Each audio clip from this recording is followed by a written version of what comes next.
especie. Ciencia para todos. Hola, ¿cómo están? Bienvenidos y bienvenidas a Depende de la especie, podcast de la Universidad Juárez del Estado de Durango, dedicado a la divulgación de la investigación en ciencias biológicas. Soy Denise Solís de la Cerda y en esta ocasión estaremos platicando sobre los pueblos indígenas dentro del patrimonio biocultural, pues el 9 de agosto se celebra a nivel internacional estos admirables y guerreros pueblos indígenas. Por ello, para hablar sobre el estilo de vida de los pueblos indígenas y esa estrecha relación que mantienen con la naturaleza, tenemos una super invitada, la doctora Tamara Rioja, de la Universidad de Ciencias y Artes de Chiapas, en el posgrado de Desarrollo Sustentable. Doctora Tamara, ¿cómo está? Muchas gracias por aceptar nuestra invitación. Hola Denise, buenos días.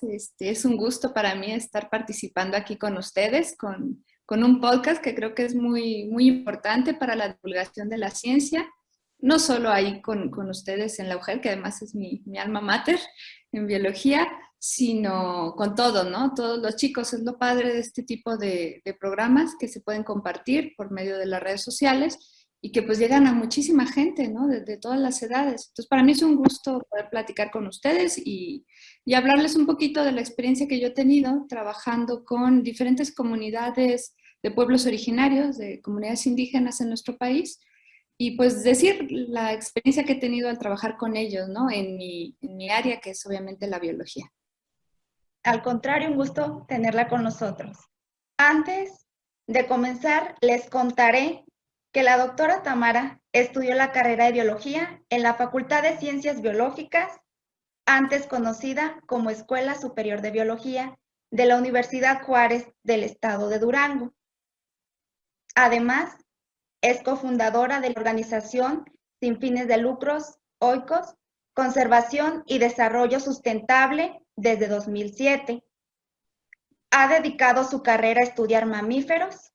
Cuéntenos un poco, doctora, cómo fue que decidió ser bióloga y sobre todo dedicar su vida a estudiar la vida de mamíferos, específicamente su etiología reproductiva, es decir, su comportamiento reproductivo, su conservación, así como su relación con el desarrollo comunitario. Bueno, híjole, empezar a pensar de cuándo yo quise ser bióloga, supongo que fue en la infancia, porque vengo de una familia pequeñita, pero de una madre que siempre quiso tener muchísimas plantas y muchísimos animalitos en la casa. Entonces yo desde pequeña crecí con gatos, con perros, con pájaros, con tortugas, con un montón de diferentes tipos de plantas, especialmente cactáceas y suculentas, ¿no? Por donde me crié, que es en Torreón, Coahuila. Entonces yo creo que desde ahí me vino el gusto de la biología. De hecho, en un principio yo quería estudiar ya, cuando estaba en último año de la preparatoria, yo lo que quería estudiar era biología marina. A mí lo que me llamaba la atención no eran las ballenas, los delfines, esa parte, pero pues era muy difícil en ese entonces acceder a estudiar biología marina. Yo tendría que haberme mudado hacia Baja California y pues nada, sin tener familia ni nada, al final decidí hacer la carrera de biología general y tal vez más adelante especializarme en eso. Pero en el transcurso de la carrera, pues me di cuenta que a mí lo que me llamaba la atención era estudiar ese aspecto social de los organismos, sin importarme si eran animales o eran plantas. De hecho, yo empecé trabajando con cactáceas, con comportamiento reproductivo de cactáceas, de Astrophytum, que en ese entonces era Astrophytum myriostigma y ahorita es Astrophytum coahuilensis, ya no. Así es. Todo cambia, toda la taxonomía cambia. Y después entré a hacer una maestría en la Autónoma de Nuevo León y ahí trabajé con lo mismo, con comportamiento reproductivo, pero ya enfocado ahora sí en mamíferos. Trabajé con una especie en peligro de extinción y endémica de México, que es el perrito llanero mexicano, sinomis mexicanos. Y después entré al doctorado y me seguí con la misma línea, pero con una liebre. Fue mi primer lagomorfo, el primero que yo estudié, siguiendo con la misma línea de etología reproductiva.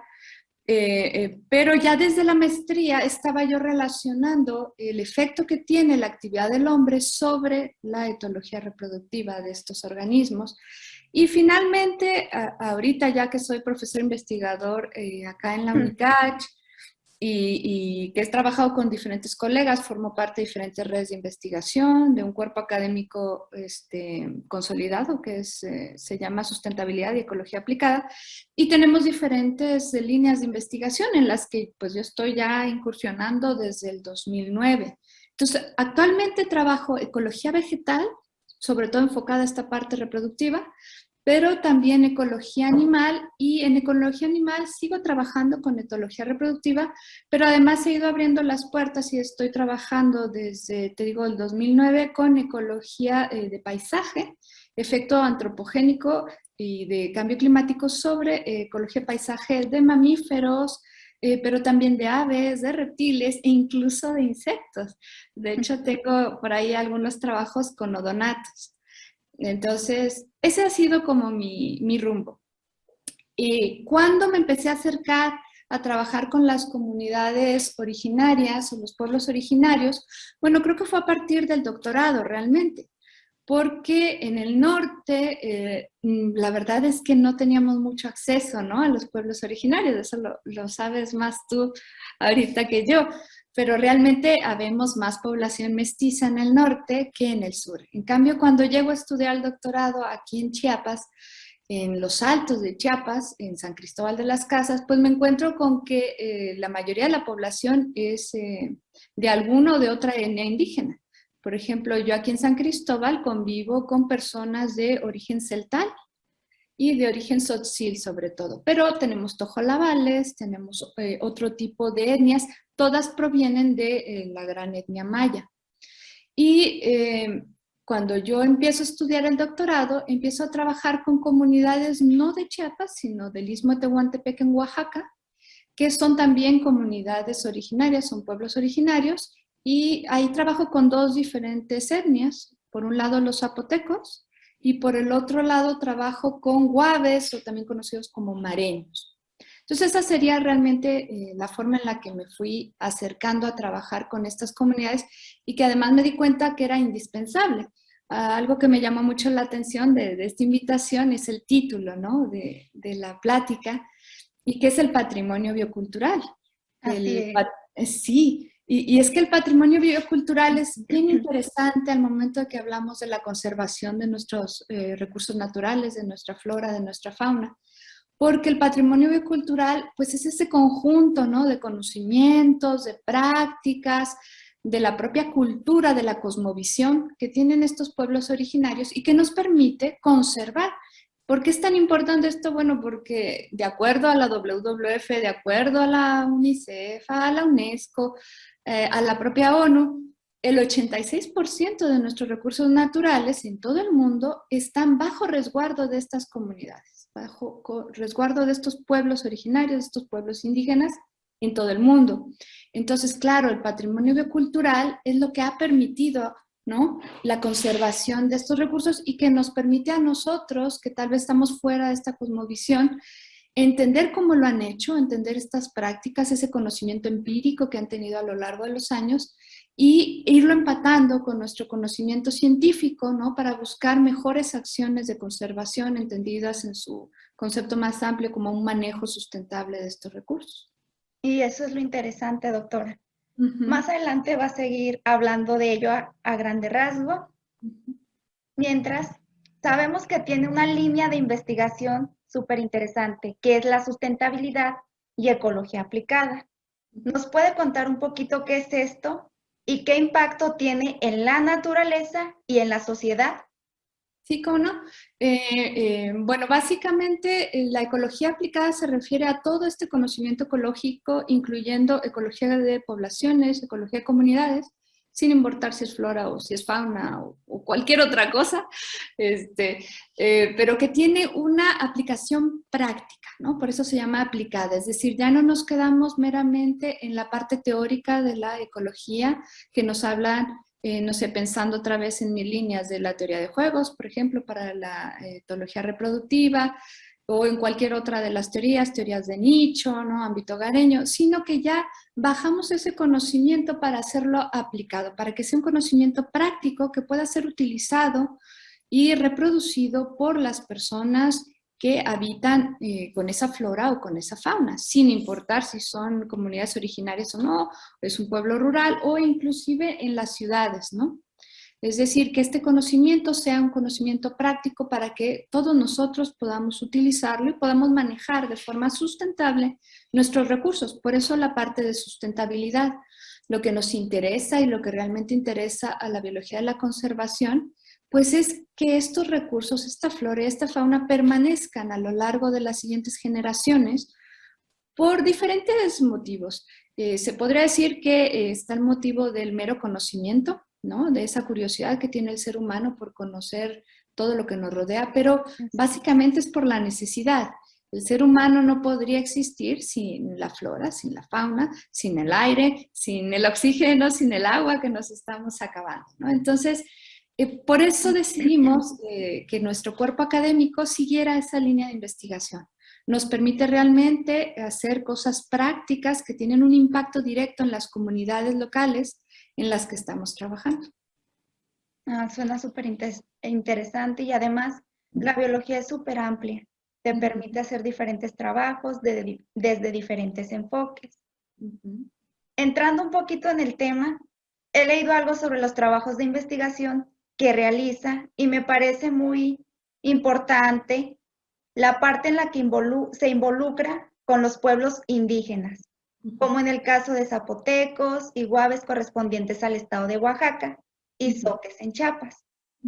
Platíquenos cómo surgió esa vinculación entre la ciencia y los pueblos indígenas y cuál es la relevancia de los pueblos indígenas dentro del patrimonio biocultural. Bueno, empezando por lo último, la importancia es toda, es el 100%, ¿no? Por lo que decíamos hace rato, la mayoría de nuestros recursos naturales, y pensando aquí en México, están en territorios de pueblos originarios y por lo tanto son manejados bajo el esquema y bajo su cosmovisión. Difícilmente las políticas públicas como ejercidas desde, por ejemplo, la Semarnat o de otras organizaciones gubernamentales como sería CONAFOR o cualquier otras, o incluso ONGs muy importantes como ProNatura, realmente tienen impacto. Es decir, hay programas que sí llegan a algunas zonas, pero realmente no profundizan y por lo tanto no tienen un manejo directo sobre esos recursos naturales. Entonces son las comunidades, son los pueblos originarios los que manejan bajo sus usos y costumbres, bajo su conocimiento empírico, esta flora y esta fauna. De ahí surge entonces la necesidad en un país como en el nuestro de precisamente vincular nuestro trabajo desde el punto de vista científico con el manejo que ellos hacen y con el conocimiento tradicional que ellos tienen de esa flora y de esa fauna. De ahí surge ese interés y digo, más que un interés, esa necesidad, ¿no? Efectivamente, yo he trabajado en Chiapas, sobre todo con una de las etnias que son los zoques, que ahorita se encuentran básicamente en lo que sería la zona del Valle Central de Chiapas, en la zona de Tuxtla Gutiérrez, de Cozocuautla, por ahí. Pero realmente los zoques, fíjate que fueron una de las etnias, yo creo, más extensas que hubo en el país.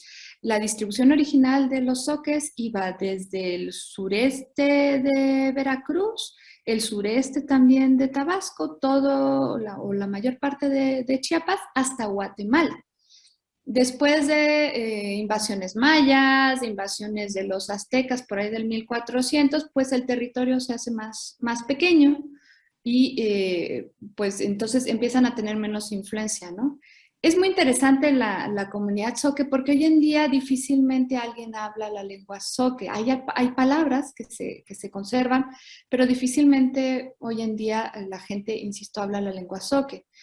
Pero es muy interesante, por ejemplo, la palabra zoque o zoc, ellos realmente se refieren a sí mismos como o de put. Suena raro, pero significa gente de idioma o también significa palabra de hombre. Y son personas que como fueron invadidas por, te digo, mayas, por los aztecas y luego llegaron los españoles en el siglo XVI, pues rápidamente fueron acostumbrándose pues a cambiar su idioma original por lo que sería el castellano y obviamente a adoptar, ¿no?, estas costumbres desde la religión, la vestimenta, la gastronomía. Entonces hay un sincretismo, perdón, muy fuerte en esta comunidad con lo que sería españoles, incluso con poblaciones, bueno, como los españoles venían mucho de Andalucía, pues, de cosas árabes. Entonces es muy interesante porque la comunidad Zoque tiene una gran relación con la naturaleza. Nosotros llegamos a trabajar en la reserva de la biosfera Selva El Ocote, que es selva alta perennifolia, y selva mediana también perennifolia, y ahí estuvimos trabajando y estamos trabajando con la comunidad de Lázaro Cárdenas, elegido Lázaro Cárdenas, con la comunidad de Piedra Parada, que se encuentra cerca de un centro ecoturístico que se llama Cima de las Cotorras, que es conocido aquí en Chiapas. Es muy Y hermoso. sí, es muy bonito, donde salen estas cotorritas verdes muy monas.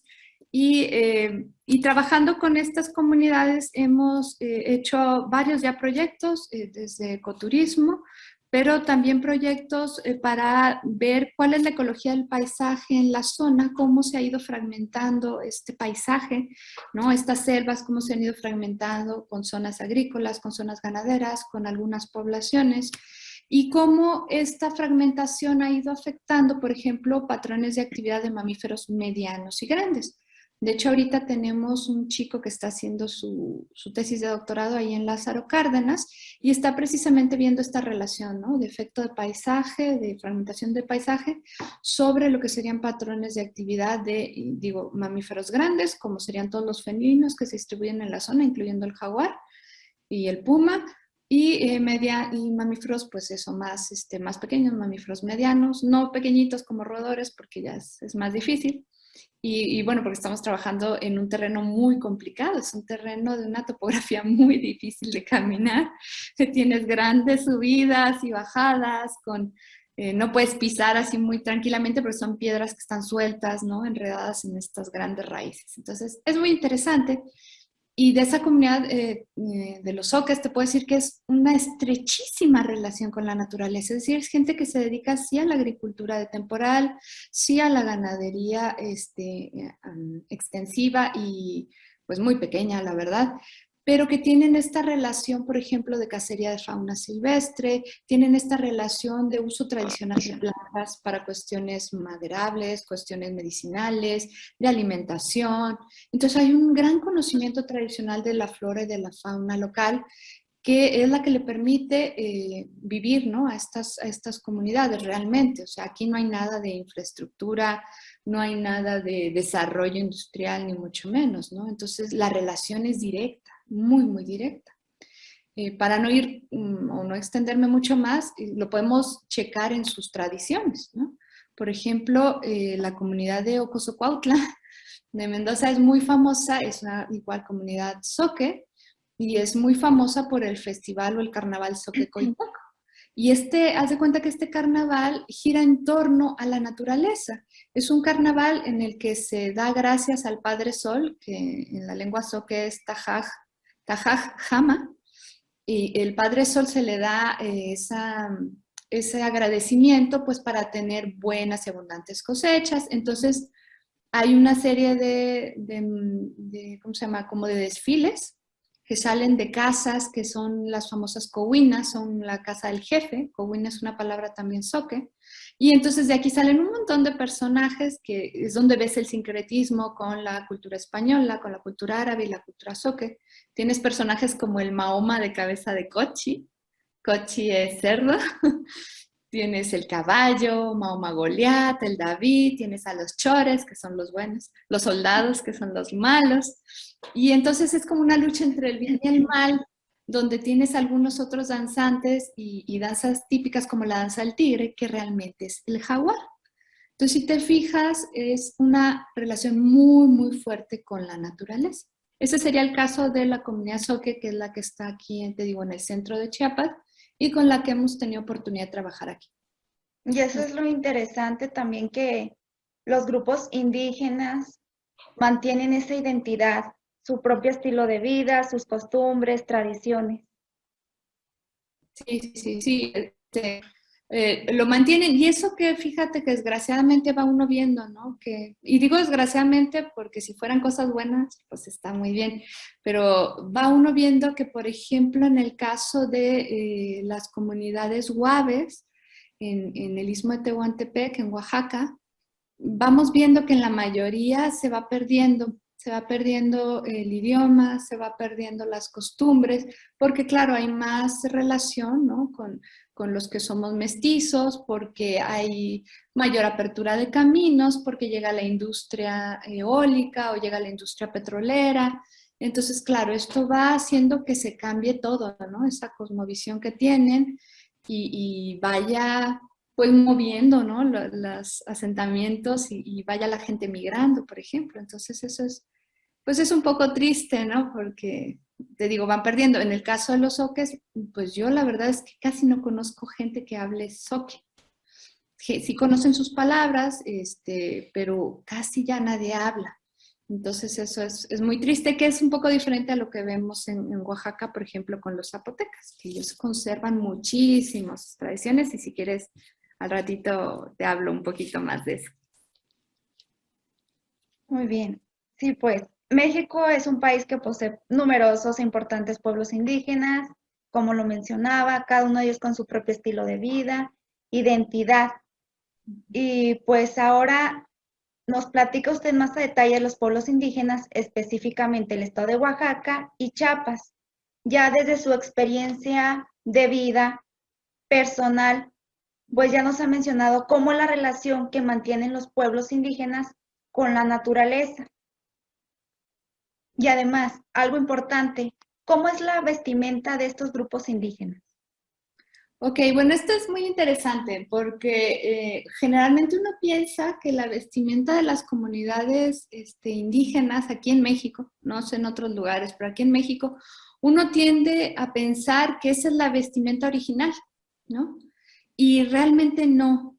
No lo dudo que algunas de las comunidades hayan mantenido pues las telas, las tintas que usan para su vestimenta, ¿no? Como la cochinilla, por ejemplo, ¿no? Que era uno de los principales colorantes para las prendas. Pero no, realmente casi todas las vestimentas de las comunidades indígenas actualmente fueron puestas por los españoles una vez que llegaron a establecerse aquí en México. Y por eso tú ves a todos vestidos exactamente igual, ¿no? Si tú vas, por ejemplo, a Montecillo Santa Cruz, que es una comunidad zapoteca en el Istmo de Tehuantepec, bueno, ves que tienen sus huipiles con sus flores que ellos mismos bordan, con colores muy vivos, muy hermosos, pero utilizan, por ejemplo, ahora ya muchos de los huipiles que son así como los más caros, utilizan hasta terciopelo, que obviamente en esas épocas, ¿no? Precolombinas no existía. Entonces, cada una de estas comunidades y cada uno de estos pueblos indígenas, que por cierto en México son 68 diferentes pueblos indígenas, en Chiapas tenemos 14 etnias, en Oaxaca tenemos 13 diferentes etnias, y todas estas tienen 364 dialectos en conjuntas de cuenta en todo México, y creo que estos dialectos están agrupados en 11 familias lingüísticas. Entonces es una gran diversidad, pero lo mismo pasa con la vestimenta, ¿no? Cada pueblo mantiene su vestimenta, te digo, pero no es exactamente la vestimenta que ellos utilizaron de forma original. Como todo en el planeta va evolucionando, y te digo, y casi todos fueron establecidos por los españoles. Cuando llegaba, no sé, los dominicos llegaban a una comunidad, ellos establecían cómo tendrían que vestir las personas. Eso sí, son en términos generales vestimentas algunas son muy elaboradas, y muchas de las zonas de los altos de aquí en Chiapas, como San Andrés Larraizal o las Magdalenas, no, hombre, tienen unos huipiles hermosos con una labor impresionante de que ves a las mujeres que están con el telar y todo está lleno, lleno, lleno, lleno de esos patrones que simbolizan la cosmovisión. Generalmente vemos motivos naturales, ¿no? Vemos el sol, vemos los animales como las liebres, como los coyotes, las serpientes, las rapaces, o sea, lo vemos plasmado, ¿no? En su ropa. Es muy bonita, ellos mismos la hacen. Es una pena que hoy en día, ¿no? Ve uno pasarelas en Italia o en Francia y se piratean esos diseños tan hermosos y con tanto trabajo, ¿no? Hecho detrás. Pero sí, eso sería el caso de lo de las vestimentas. Y ahora creo que algo interesante es, sabemos que los pueblos indígenas se han convertido en los protectores de la naturaleza, pero a causa de ello han tenido dificultades que les evita habitar sus propios hogares. ¿Cuáles son las amenazas a las que se enfrentan hoy en día los pueblos indígenas, zapotecos, guaves y zoques, debido a la importancia que presenta al conservar esa flora y fauna de los lugares que ellos habitan? Bueno, yo creo que básicamente las amenazas son las mismas que enfrentamos los demás, ¿no? Pero sería ese cambio de uso de suelo irracional, lo que decíamos hace ratito, esa forma de llevar desarrollo, ¿no? Y ese desarrollo no es realmente un desarrollo, es una cosa meramente económica que le sirve a unos cuantos, que obviamente no son los de las comunidades indígenas, sino a unos cuantos. Y entonces modifica, decíamos, el paisaje, modifica la flora, modifica la fauna y por lo tanto la forma de vivir y la propia cultura de estas comunidades.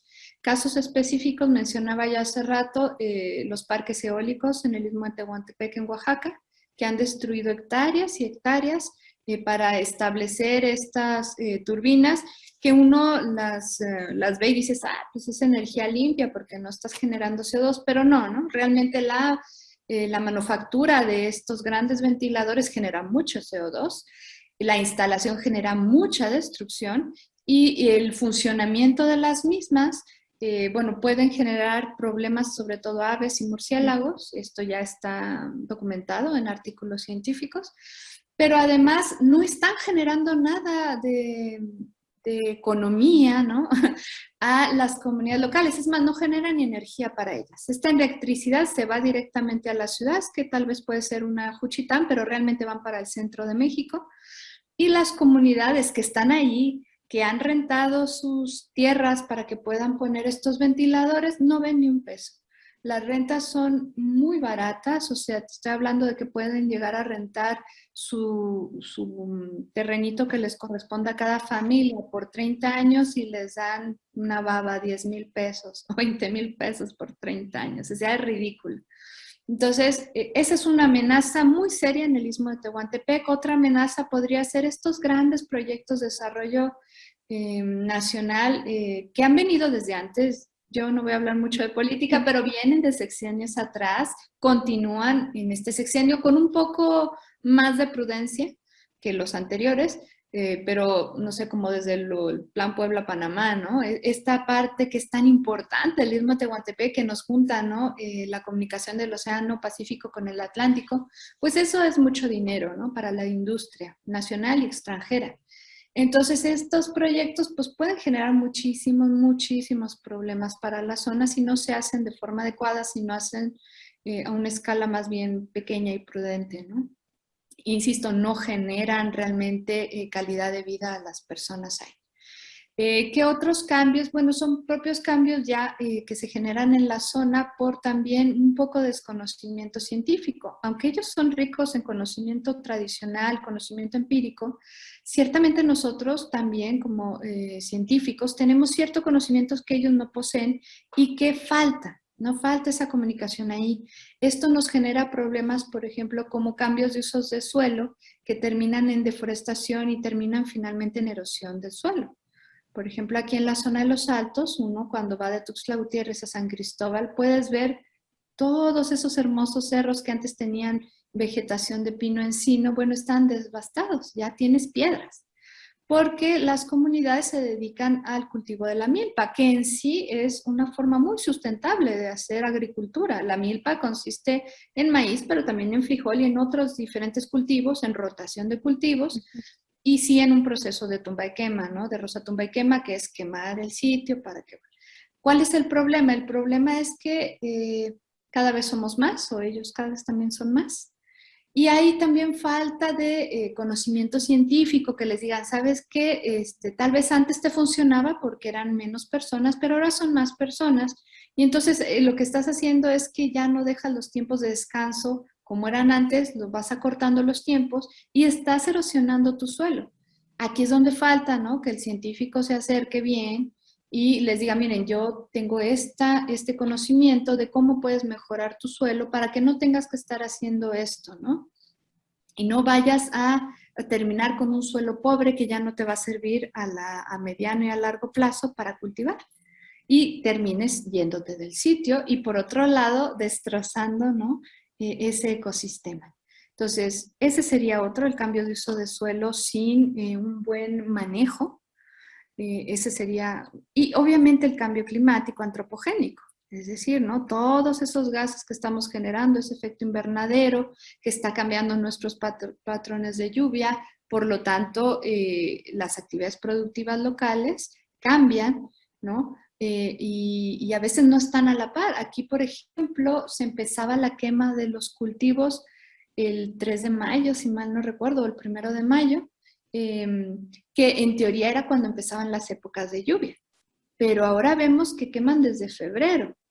¿Y por qué queman desde febrero? Porque los patrones de lluvia están loquísimos. O sea, a veces tienes lluvias en febrero y entonces dicen, ah, pues ya voy a quemar, ¿no? Para preparar porque se está adelantando. Pero a veces es que no se adelanta, es que te llueve por una temporada y luego tienes mucha sequía por un montón de meses y luego llueve otro poquito en julio y luego viene la canícula y es un desastre, ¿no? Es un desastre. Entonces, cambio de uso de suelo, cambio climático, tal vez serían las amenazas más importantes que están enfrentando nuestros pueblos originarios. Pues sí, lamentablemente no tomamos las medidas pertinentes, correctas, racionales, pues para conservar la naturaleza, los recursos naturales, hacer ese uso y manejo adecuado, pues para que futuras generaciones tengan esos recursos, puedan disfrutarlos, valorarlos y amarlos principalmente. Doctora Tamara, como sociedad, ¿cuál es el granito de arena que debemos aportar para ayudar desde nuestros hogares y comunidades a conservar la naturaleza y el patrimonio biocultural?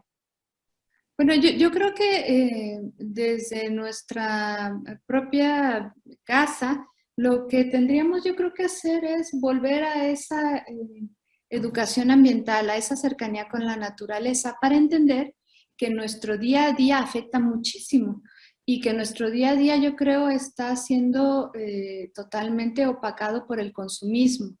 Si ahorita hablábamos de cuáles son las acciones, ¿no?, que impactan más a los pueblos indígenas, yo decía cambio de uso de suelo y cambio climático, pero esto realmente tiene una causa atrás, ¿no? Y la causa atrás final, última, máxima, creo que es el consumismo. Es decir, que nosotros, los que vivimos sobre todo en las ciudades, estamos plagados de cosas que no necesitamos. Estamos plagados de necesidades que podríamos llamar necesidades adquiridas, o sea, que no es que necesitemos para vivir el nuevo iPhone, y disculpen por el comercial, ¿no? O que necesitemos cambiar nuestro coche cada 2 o 3 años, o que necesitemos tener las luces prendidas todo el día, la computadora conectada. Es decir, tenemos un montón de cosas alrededor nuestra que son parte de nuestro día a día, que no es más que un producto de una necesidad adquirida que creemos que nos va a hacer feliz, pero que la felicidad no dura ni 5 segundos. Yo no sé si les pasa a todos, pero hablando con psicólogos, generalmente ellos te dicen, no, bueno, cuando tú compras algo nuevo, que puede ser un nuevo celular o un termo, no sé, que te gusta porque tiene el personaje favorito que viste en la serie, te hace feliz, pero te hace feliz 5 minutos. Una vez que ya pasó ese momento, es irrelevante. Si tú te das cuenta, las cosas que utilizamos en el día a día son muy pocas. La ropa que utilizamos realmente es muy poca y tal vez tenemos closets llenos de ropa o de zapatos o de muchísimas cosas que es, bueno, ¿para qué me sirve esto? Realmente no me sirve para nada. Ejemplo clásico, y esto lo hacemos todos. Yo tengo aquí atrás de mí un montón de fotografías que he tomado Muy bonitas, por cierto. Gracias. A lo largo de mi vida, ¿no? Pero, ok, ¿tiene un uso práctico? No. ¿Puedo vivir sin que estén mis fotografías de aquí atrás? Sí. Es una cuestión estética que no por eso significa que no tiene un valor, ¿no? Y que no aporta a la cultura. A mí personalmente, pues me gusta verlas y eso. Pero tengo que pensar, ¿no? Bueno, ¿qué se necesitó para que yo imprimiera estas fotos, para que se crearan los cuadros? ¿Había necesidad? Entonces dices, bueno, hay cosas que tal vez son por un gusto personal, pero que sí hay que hacer una autocrítica, y yo creo que por ahí va la pregunta. Tenemos que ser autocríticos, tenemos que regresar a qué es lo importante. Lo importante es que yo pueda respirar oxígeno, que pueda tomar agua, que pueda comer para vivir, que pueda disfrutar de la naturaleza, ¿no? ¿Cuántas personas no pueden disfrutar de la naturaleza en Gómez o en Torreón? Que su vida está rodeada de edificios, de casas, de pavimento, y que no se dan ni el tiempo de salir allá afuera, ¿no? Y que si llueve no te das ni el tiempo de salir afuera para respirar lo rico que huele la gobernadora, por ejemplo. ¿Cuántas personas de nuestras ciudades desconocen la flora local? Personas que pueden pasar toda su vida sin saber lo que es un huizache, ¿no? Un mezquite. Y dicen, no puede ser, pero si vives aquí en la laguna y no, hay gente que desconoce o que nunca han ido al río, ¿no? Nunca en su vida, y dice, ¿cuál río, no? ¿De qué hablan, no? O porque está esta discusión ahorita del agua potable del río y no entienden, ¿no? Es eso, yo creo que lo que tenemos que hacer, nuestra contribución sería regresar un poco a la naturaleza, ser autocríticos y decir, bueno, ¿esto me sirve o no me sirve? Y pensar tal vez qué se necesitó para hacer esa cosa que tengo ahí que tal vez no me sirve. Si vivo solo y tengo 20 tazas, bueno, ¿qué se necesita para hacer una taza, no? ¿A quién estoy impactando? Si me encanta la ropa de marca y utilizo, yo qué sé, Nike, Gucci, cualquiera de estas marcas, y te das cuenta que para hacer esa sudadera de Nike que tiene su palomita aquí, personas en la India o en Tailandia, niños, viven como si fueran todavía esclavos, o se está destruyendo la selva de Madagascar porque nos gusta la Nutella. Entonces, tal vez ahí empieza esa conciencia de decir, bueno, ¿qué es importante? ¿No? Y cómo yo contribuyo, uy, uno puede contribuir un montón de cosas. Deja de consumir tanto y verás cómo contribuyes un montón, ¿no? Y si esa forma de vida tú se la inculcas a tus hijos, a tus sobrinos, a tu familia, ¿no? Si en vez de Navidad, en vez de estar regalando la nuevo Xbox o el nuevo PlayStation, pues bueno, mejor regalas calidad de tiempo con ellos, pues estás tú ayudando, estás contribuyendo a que las cosas no vayan tan mal como desgraciadamente van, ¿no? Creo que eso sería lo que podemos hacer como individuos. Eso sí, porque el cambio inicia desde nuestros hogares, ser el ejemplo hacia los demás y de ahí en adelante se va formando esa cadenita, que Sí, los sí. vecinos, las demás personas empiezan a ver ese cambio. Exacto, es la única manera. Y regresando a los pueblos indígenas, algo bien importante en México es que somos muy, muy racistas, estemos o no estemos conscientes, ¿no? Nos da mucho orgullo hablar del Imperio Azteca, de los mexicas, pero desconocemos cuál fue su historia, su vida. Y lo peor es que desconocemos a esos 68 pueblos que ahorita están con nosotros, ¿no? Que son el 25% de nuestra población, que el 65% de estos pueblos viven en extrema pobreza. Y entonces, y no nos damos cuenta que esa naturaleza está con ellos, ¿no? Y que ellos son los que son encargados de una u otra forma de preservar, de conservar, más que preservar, de conservar, porque se utiliza, ¿no? La naturaleza. Y no le damos ese valor, no se lo damos nosotros que estamos fuera de estas comunidades. No sé, si uno hace una encuesta, por ejemplo, en la ciudad y les preguntas, bueno, ¿qué etnias indígenas habitaron la laguna, por ejemplo? Pues algunos te dirán los irritilas, pero hasta ahí.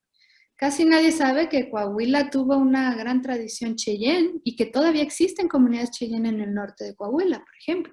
Y si queremos hablar de patrimonio biocultural y de conservación de la naturaleza, los cheyennes se pintan solos. Y si queremos hablar de que hay género, ¿qué te digo yo? Ahí podías tú tener mujeres guerreras y existen mujeres guerreras, chamanes, de todo, ¿no? Entonces, creo que otra forma en la que podríamos contribuir es dar una leída, dar una estudiada, ¿no? Y entender de dónde venimos para realmente estar orgullosos de dónde venimos, ¿no? Y tratar a estos pueblos indígenas con el mismo respeto que tratas a tu vecino, a tu familiar, a la gente que conoces y quieres, ¿no? Y no desdeñarlos y no pensar que, es que no tienen conocimiento, es que no saben, por eso están pobres, porque no tienen, ¿cómo dicen?, espíritu emprendedor. Dicen, no, no inventes, lo que pasa es que la felicidad y la vida y la cosmovisión son diferentes, ¿no? Y si están en extrema pobreza, mucho es nuestra culpa, las políticas públicas que nosotros hemos forjado a las que ellos no han tenido acceso, ¿no? Y por lo tanto han tenido que ellos que organizarse aparte como si fueran otro México, pero no es otro México, es nuestro México. Entonces creo que otra forma en la que podemos contribuir es reconocerlas, entender que ahí están, entender la riqueza que poseen cultural, la riqueza de recursos naturales también que poseen, lo interesante que son sus cosmovisiones, sus errores también, porque no es que sean perfectos, pues son como todos nosotros, ¿no? Así es. ¿Dónde podemos nosotros contribuir para que ellos mejoren su calidad de vida como ellos quieran mejorarla, no como nosotros la entendamos, ¿no? Sino como ellos quieran mejorarla? Así es establecer una conexión con ellos para poder trabajar en conjunto, desde su estilo de vida, sus costumbres, tradiciones, y llegar uno con el conocimiento científico y aportar algo, no queriendo imponer nuestra voluntad, lo que nosotros queremos, no, es preguntar qué quieren mejorar y ya decirles, puede ser de esta forma. Creo que también es una forma muy importante. Y aparte de vincular la ciencia y también con ese conocimiento empírico que ellos tienen. Es de gran Sí, riqueza. es muy interesante porque si uno va, sobre todo ya hablando desde el nivel de un científico, me ha tocado muchísimos colegas de grandes instituciones nacionales como la UNAM, ¿no? O extranjeras, que llegan pues llega uno, ¿no? Con esa arrogancia al científico de decir, yo sé, ¿no? Y yo recuerdo cuando hice mi tesis de doctorado con la Liebre de Tehuantepec en Santa María, pues yo ya llegaba con todo el estudio, ¿no? De los antecedentes del lepori y de todas las liebres y de lo que se sabía y lo que se había publicado sobre la especie. Y llegas ahí y llegas con, no, acabo de descubrir que realmente tienen, no sé, dos camas al año y no son 4 crías, solo son 2 y las colocan en esta especie de pasto y así ya está. Y platicando con el señor que iba pasando te decía, no, sí, mire, las tienen tal época. El macho llama a la hembra así, le brinca 3 veces, le da 2 vueltas. Dice, no inventes, o sea, claro, mi error fue no llegar y preguntar. Y obviamente como buen científico, pues tampoco te puedes creer lo que te dice todo mundo, aunque sea de ahí, ¿no? Pero tienes que llegar con esa mente abierta, preguntar qué es lo que sabe la gente y después tú ir a campo y decir, es verdad, y tal vez se le pasó esto, ¿no? El señor tal vez no ha visto esto y vas y lo dices, ¿no? Pero llega uno con esa arrogancia de saber todo, de creer que sabes todo y estás muy equivocado. Y estás además a veces duplicando trabajo, ¿no? Y demeritas el conocimiento que ellos tienen. Y en otros casos te da mucho gusto, ¿no? Cuando tú tienes cierto conocimiento que has adquirido por parte de la ciencia y les puedes ayudar. Yo recuerdo que había una lagartijita que les daba pánico, pensaban que era venenosa en Santa María del Mar y era, o sea, la mataba. Bueno, y obviamente no era, ¿no? Venenosa. Entonces, bueno, porque tenía unos colores muy hermosos, negros, amarillos, puntos rosas. Entonces llegabas y los agarrabas con la mano y se los enseñabas y está genial entender que acabas de ayudar a que esa generación cambie de mentalidad sobre una especie, ¿no? Que desgraciadamente cada que era vista se le echaban al pico, ¿no? Pues, es cuando decimos, no, oye, es que es un yo doy, tú das, ¿no? Yo conozco algo que te puede contribuir a ti, tú me puedes dar mucho conocimiento a mí. Así es, eso es lo interesante. Ujú. Aprender de ellos y pues aportar también nuestro granito de arena. Claro, sí, sí, sí. Y pues muchísimas gracias, doctora Tamara, por platicar con nosotros. Es un honor. No, hombre, ¿cómo? Al contrario, es un gusto saludar, poder platicar con ustedes y ya saben, cualquier cosa que necesiten, estamos lejos en Chiapas, pero acá tienen puerta abierta para lo que gusten, manden y quieran. Y pues seguimos en contacto, Denise, un gusto saludarte, estar contigo, un gustazo. Muchas gracias, doctora Tamara.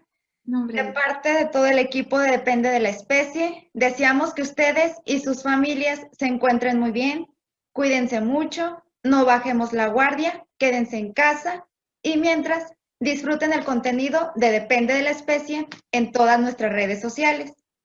Y recuerden que, como decía el escritor Arthur C. Clarke, la magia es solo ciencia que no entendemos aún. Hasta la próxima.